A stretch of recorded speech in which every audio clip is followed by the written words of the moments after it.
اہل البیت کے حوالے سے ہماری سوسائٹی میں ایک جمود ہے، اور ہمیشہ یہ ایک تسلسل ہے تاریخی، یعنی یہ کوئی مخصوص کوئی سیاسی حالات کا یا کوئی مخصوص زمانے کی پیداوار نہیں ہے، یہ ایک پورے تاریخ کا تسلسل رہا ہے، اور اس جمود کو ہمیں اپنی سوسائٹی میں توڑنے کی ضرورت ہے۔ اور کیونکہ میں یہ دیکھ رہا ہوں، اور ہر شخص ہم میں سے یہ جانتا ہے کہ یہ امت مسائل کا شکار ہے، اور اس امت کے مسائل کا حل جب ہم دیکھتے ہیں، سیاسی مفکرین بیان کرتے ہیں بھی فلاں کام ہو جائے، فلاں ہو جائے، فلاں ہو جائے، لیکن پھر بھی حل نہیں ہو رہا ہوتا، اسی طرح وہیں پڑا ہوا ہے، اور وہ جو حل پیش کرنے والا جو سیاسی شخص ہوتا ہے وہی اس قوم کو پتہ نہیں کہاں لے جاتے ہیں، ٹھیک ہے؟ اس لیے سیاسی شخص ہو یا مذہبی شخص ہو، حل وہی قبول ہونا چاہیے جو رسول نے دیا ہے۔ یہ جب ہم اپنا ایمان سمجھ لیں اس چیز کو، خواہ یہ سنی ہو یا شیعہ، امت کا مسئلہ ختم ہو جائے گا۔ میں قبلہ قرآن مجید کی آیت ہے،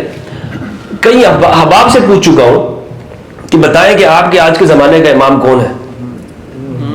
کون آپ کا امام ہے؟ تو جو میرا سنی بھائی ہے، میرا فرض ہے کہ میں اس کے دماغ کو جھنجھوڑوں، کیونکہ میں ان کی سوسائٹی کا فرد ہوں۔ تو اگر وہ یہ کہتا ہے جناب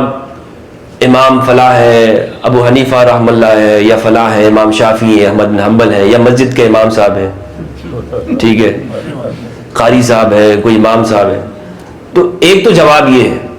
اس کا مطلب ہے کہ قرآن نہیں پڑھا گیا۔ قرآن سورہ اسراء 17 کی 71 کیا فرمایا؟ یوم ندعو کل اناس بامامہم، ہم ہر انسان کو بروز قیامت امام کے ذریعے بلائیں گے،